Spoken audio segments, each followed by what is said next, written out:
Hello everyone, welcome to Assam Exam Express. Today we will learn about the topic environment. Okay, so let's start. So, what is environment? Environment को जानने से पहले मैं आपको एक छोटी सी स्टोरी सुनाऊंगी. आप लोग ध्यान से सुन लीजिएगा. ओके, जिन लोगों को environment बिल्कुल स्टार्टिंग से जिसने नहीं पढ़ा हो या फिर वो फर्स्ट टाइम पढ़ रहे हैं, ठीक है, या सुन रहे हैं, उन लोगों के लिए ये एनवायरनमेंट जो है ना एकदम बेसिक लेवल से बनाया गया है. बच्चों की तरह आप एक स्टोरी सुन लीजिएगा, ठीक है.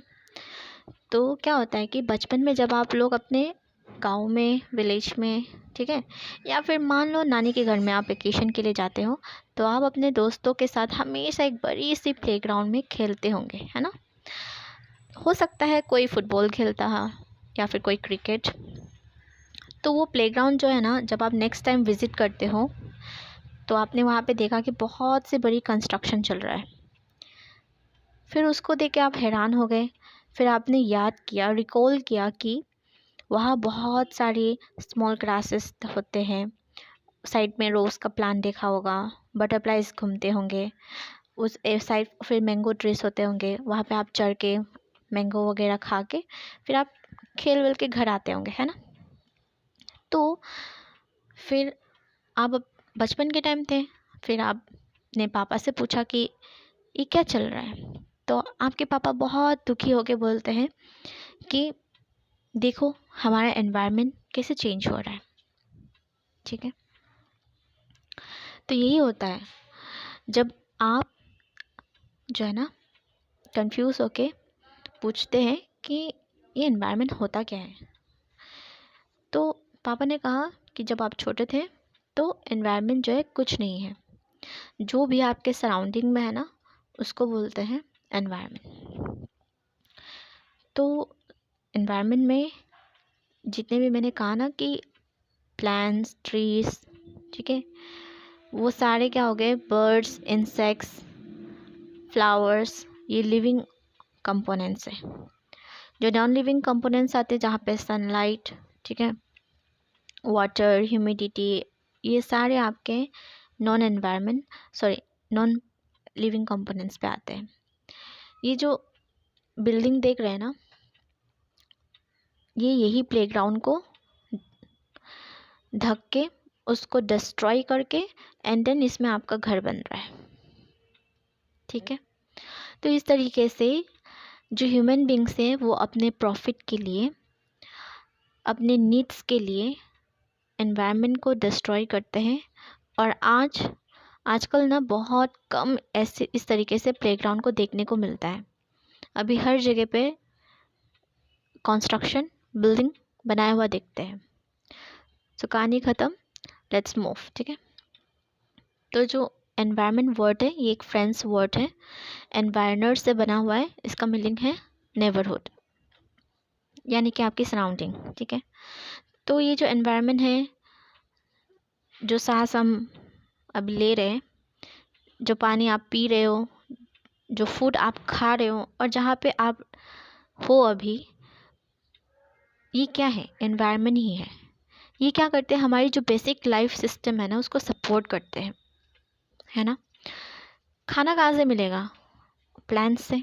प्लांट्स क्या है, एक एनवायरनमेंट का पार्ट है.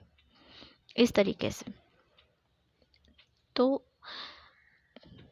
कोई भी आपको पूछे कि एनवायरनमेंट क्या है, सो इसमें क्या होता है, it is a combination of biotic and abiotic. Okay, जहाँ पे, जिस जगह पे हम रहते हैं, ठीक है,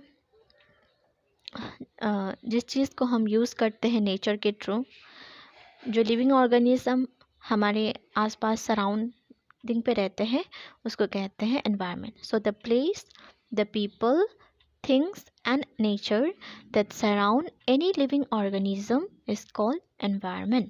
Okay, next में चलते हैं components of environment. Okay, so human वाले भी होते हैं, ह्यूमन मेड वाले भी होते हैं, नेचुरल भी होता है और ह्यूमन भी होता है. ह्यूमन में हम आप आ जाते हैं. फैमिली में आपके फैमिली, ठीक है, कम्युनिटी में, जिस कम्युनिटी में आप रहते हो, तो वो भी एक एनवायरनमेंट के पार्ट्स है। ह्यूमन मेड का क्या होता है, जो हम लोग बनाते हैं, पहले से नहीं था, ठीक है, जो हम मेन मेड वाले हैं। बिल्डिंग्स हम बनाते हैं, है ना, पार्क्स भी हम ही लोग बनाते हैं, रोड्स, मॉन्यूमेंट्स, तो ये ह्यूमन मेड वाले भी क्या है, एनवायरनमेंट के अंदर आते हैं। नेक्स्ट में ये इम्पॉर्टेंट है, नेचुरल वाले जो है, इसमें एयर को हम एटमॉस्फेयर कहते हैं, लैंड को हम लिथोस्फेयर कहते हैं, एंड वाटर को हाइड्रोस्फेयर कहते हैं, ठीक है। लैंड, एयर प्लस वाटर मिलके बनता है लिविंग थिंग्स, जो कि बायोस्फीयर, यानी कि lithosphere plus atmosphere plus hydrosphere equals to biosphere, ठीक है। लिथोस्फीयर क्या होता है ना, कि जो अर्थ का जो सबसे टॉप लेयर होता है, जो कि बहुत हार्ड होता है, ठीक है, उसको कहते हैं हम लिथोस्फीयर। ये जो है ना, मिनरल्स, रॉक्स से मिलके बनता है, और ये सॉइल को क्या करते हैं, upper layer of the soil को कवर करते हैं, एंड इनकी जो सरफेस होता है ना, वो इरेगुलर होता है, ठीक है। So it is made up of a very hard top layer of the earth, के contains rock and minerals, it covers the soil and it is an irregular surface, ठीक है। नेक्स्ट में आपका आता है हाइड्रोस्फीयर। जैसे रिवर हो गई, लेक्स हो गई, सीज हो गया, ओशंस हो गया, ये सारे कहाँ पे आते हैं, वाटर में, ठीक है, हाइड्रोस्फीयर में। देन एटमॉस्फेयर क्या करती है, एटमॉस्फेयर हमें हार्मफुल यूवी रेस से, अल्ट्रावायलेट रेस से हमें प्रोटेक्ट करती है, ठीक है। जो ओजोन लेयर होता है ना, वो भी एटमॉस्फेयर में आता है। सो ये जो एटमॉस्फेयर है, वहाँ पे डस्ट होती है, वाटर वेपर होता है, गैसेस होते हैं, ठीक है, एटमॉस्फेयर के अंदर। So it consist dust plus water vapour plus gases, ठीक है। बहुत ही बेसिक तरीके से, बहुत ही बच्चों के तरीके से मैंने आपको पढ़ाया है, ठीक है, एकदम बेसिक लेवल है। क्योंकि जब भी आप एनवायरनमेंट पढ़ते हैं तो डेफिनेशन तो पढ़ लोगे आप, और आप ऊपर ऊपर से समझ के चले जाएंगे, लेकिन एग्जैक्टली आपको कोई पूछता है कि एनवायरनमेंट क्या है, तो आप बोल नहीं पाते, ठीक है। इसीलिए बेसिक जो है, जो फर्स्ट वीडियो जो है, उसको बहुत ही बेसिक लेवल तरीके से पढ़ाया है। और अगर आपको अच्छा लगे तो आप नेक्स्ट वीडियो ज़रूर देखिएगा। फिर देखो, ये जो एनवायरनमेंट होती है, मैंने पहले ही कहा था, एबायोटिक और बायोटिक कंपोनेंट से मिलके बना हुआ है। तो ये जो दो वर्ड है ना, आप कभी नहीं भूलना है इसको, कि बायोटिक क्या होती है, लिविंग ऑर्गेनिज्म से मिलके बना हुआ है, और एबायोटिक जो है, जो नॉन लिविंग एलिमेंट्स से, उनसे मिलके बना हुआ है। बायोटिक में ना प्लांट्स, एनिमल्स, ठीक है, एंड देन एबायोटिक में जैसे लैंड हो गई, वाटर हो गई, ठीक है, ये एबायोटिक है। तो जब भी आप एनवायरनमेंट पढ़ते हैं, तो ये दो वर्ड जो है, बायोटिक, एबायोटिक, ठीक है, ये जो की वर्ड्स होते हैं ना, वो बहुत इंपॉर्टेंट है। अक्सर यहाँ से ही क्वेश्चन जो है, इंट्रोडक्शन वाले पार्ट से ही पूछा जाता है कि what do mean by biotic, abiotic, ठीक है, सम एग्जांपल्स बोलिए। तो आज के लिए बस इतना ही।